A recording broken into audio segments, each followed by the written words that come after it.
Você tem alguma dificuldade quando precisa redigir um texto?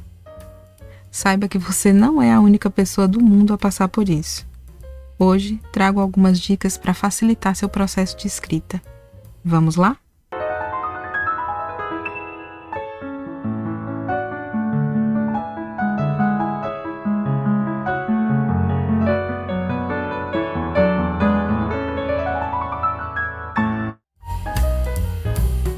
As pessoas que relatam ter dificuldades para redigir textos costumam ter algumas crenças equivocadas.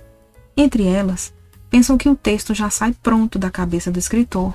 Outra crença comum é achar que nunca há um vazio criativo ou um bloqueio para começar a escrever.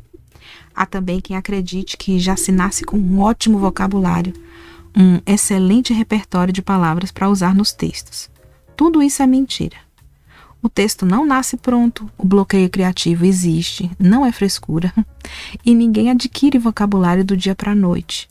É preciso anos de leitura, de buscas no dicionário pelo significado das palavras, e só assim o vocabulário vai sendo construído ao longo do tempo, e isso não termina nunca. Há também o desconhecimento de que por trás há todo um processo criativo, que aliás costuma ser único para cada pessoa. Há um conjunto de técnicas que podem ser aprendidas para melhorar esse processo. Fazem parte desse conjunto de técnicas escrever, revisar a escrita, 310 vezes. Cada revisão com um propósito diferente. Para inserir mais informações, para reordenar a ordem dos parágrafos, para cortar elementos desnecessários, para cortar repetições ou palavras com um som parecido, para verificar a concordância, para identificar problemas de acentuação, para acrescentar ou tirar sinais de pontuação, entre outras coisas. Enfim, deu para perceber que o texto que nós lemos nos livros, nos artigos, são como icebergs.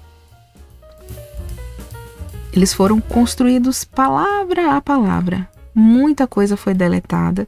Houve todo um processo de reescrita, de revisão. É um processo longo, do qual nós só conhecemos o produto final. E quando a dificuldade está em começar a escrita? Isso acontece às vezes também. Para essa circunstância, eu uso uma técnica que tem algumas variações, que não é infalível, mas que me auxilia bastante e eu espero que lhe ajude também. É a técnica da entrevista. Ela ajuda a começar a escrever um texto e ajuda também a dar coerência e coesão à sua produção. Imagine-se um repórter se preparando para fazer uma entrevista. Crie uma lista de perguntas que precisam ser respondidas para fornecer a informação que você precisa. Não se preocupe com a ordem delas.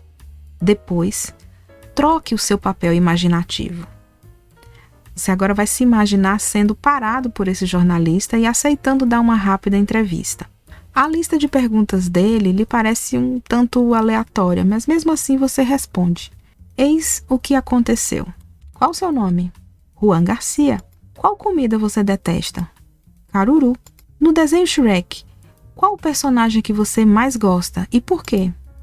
O gato de botas, porque tem sotaque espanhol. Qual planeta você gostaria de conhecer se pudesse? Netuno. Agora, imagine um novo desafio. Mesmo não seguindo a ordem das perguntas e das respostas, arrume essas respostas para elas fazerem sentido, ou seja, para elas terem coerência.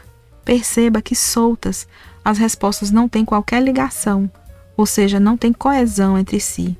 Você vai precisar interligar essas respostas de maneira a fazer sentido.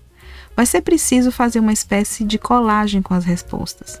Na linguagem, temos palavras e expressões que servem justamente para unir e dar significado coerente. São as preposições, conjunções, advérbios ou locuções. Funcionam como poderosas colas na mão de quem escreve.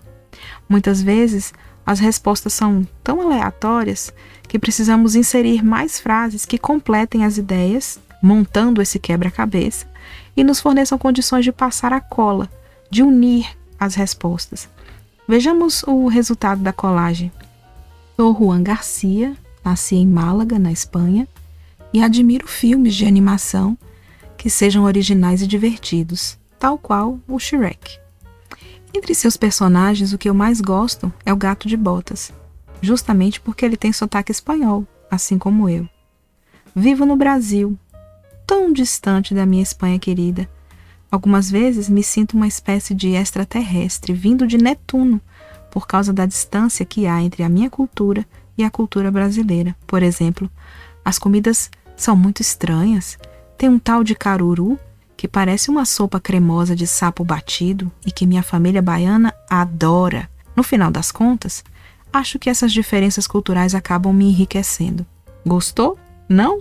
Então desculpe. Mas se gostou, considere a possibilidade de se inscrever no canal, ativar as notificações e recomendá-lo a um colega. As respostas da entrevista estão destacadas em vermelho. As frases em preto foram necessárias para completar o quebra-cabeça, com as peças que estavam faltando. As palavras em azul já costumam funcionar como cola linguística natural. Como não foi especificado o tipo de texto que se deveria produzir, eu me permiti ser bem informal. Caso a linguagem se dirija a um texto acadêmico, esse tom informal desaparece. Entra em cena a linguagem denotativa, direta, em forma impessoal, pobre em adjetivos e subjetividades.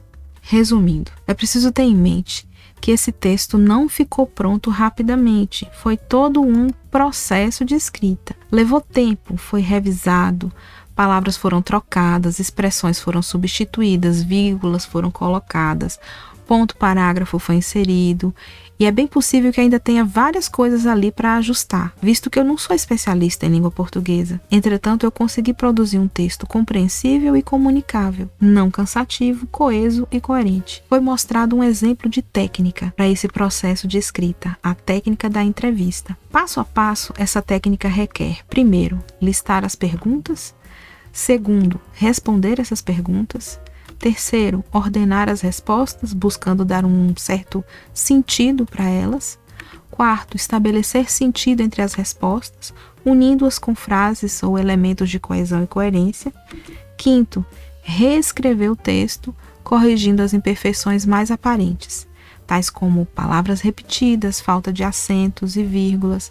Você vai repetir esse passo algumas vezes e guarde o texto por pelo menos um dia antes de recorrigir pela última vez, para você se afastar emocionalmente dele e conseguir corrigi-lo mais racionalmente. Para finalizar as dicas, quando você achar que o texto está pronto, grave seu áudio lendo-o. Você se escutará e geralmente nesse momento vai perceber algumas coisinhas a mais para consertar, o que vai melhorar ainda mais o seu texto.